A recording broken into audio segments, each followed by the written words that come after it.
हिंदी विभाग की ओर से आप सभी छात्र छात्राओं का हार्दिक स्वागत करती हूँ। यहाँ पर आपके सामने द्वितीय वर्ष साहित्य के लिए निर्धारित काव्यशास्त्र इस विषय की जानकारी प्रस्तुत करती हूँ।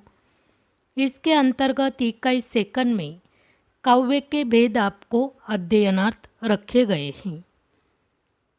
काव्य के भेद में प्रबंध काव्य, इसके अंतर्गत दो प्रकार है, एक महाकाव्य, दो खंड काव्य।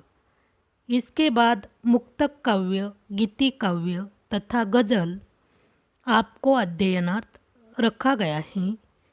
प्रबंध काव्य की परिभाषा है जिसमें जीवन का अत्यंत व्यापक चित्रण उदात्त अनुभूतियों के साथ प्रकट किया जाता है, उसे प्रबंध काव्य कहा जाता है। प्रबंध काव्य में कथा वस्तु महत्वपूर्ण होती है। महाकाव्य के स्वरूप पर भारतीय तथा पाश्चात्य विद्वानों ने गहराई से विचार किया है। उन्होंने महाकाव्य के लक्षण निर्धारित किए हैं। महाकाव्य की परिभाषा देते हुए श्री गुलाब राय ने लिखा है कि महाकाव्य विषय प्रधान काव्य होता है जिसमें अपेक्षाकृत बड़े आकार में प्रतिष्ठित और लोकप्रिय नायक के उदात्त काव्य द्वारा जातीय भावनाओं और आदर्शों को प्रस्तुत किया जाता है।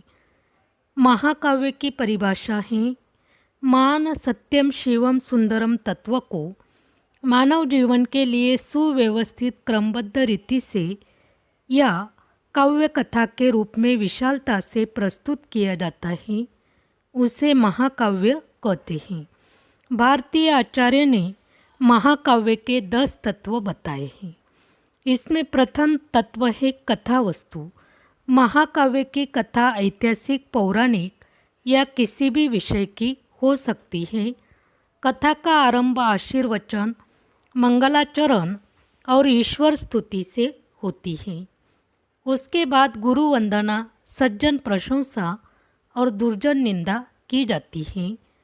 कथा का आरंभ संस्कृत में होना चाहिए या प्राकृत में नहीं। कथा वस्तु सुगठित और श्रृंखलाबद्ध होनी चाहिए। उसमें रोचकता उत्पन्न करने के लिए कल्पना का आश्रय लिया जाए। प्रमुख कथा वस्तु का प्राण कोई महत्वपूर्ण घटना होनी चाहिए। उसी घटना का विस्तार क्रमशः किया जाए। अन्य घटनाएं गौण या सहायक होती हैं। अंतर कथानक मूल कथा वस्तु के पोषक होते हैं। ऐतिहासिक, पौराणिक, काल्पनिक, मिश्रित तथा ऐतिहासिक कल्पना का समन्वय प्रत्येक महाकाव्य सर्गबद्ध होता है। महाकाव्य में 8 सर्ग से लेकर 30 सर्ग में विभाजित किया जाता है। महाकाव्य में अनेक सर्ग होते हैं। एक सर्ग के अंत में आने वाले सर्ग की सूचना दी जाती है। संधियों का प्रयोग सर्ग के अंत में होता है। इसके बाद दूसरा तत्व है नायक। महाकाव्य में अनेक पात्रों का चरित्र चित्रण किया जाता है। उनमें प्रधान पात्र को नायक कहा जाता है।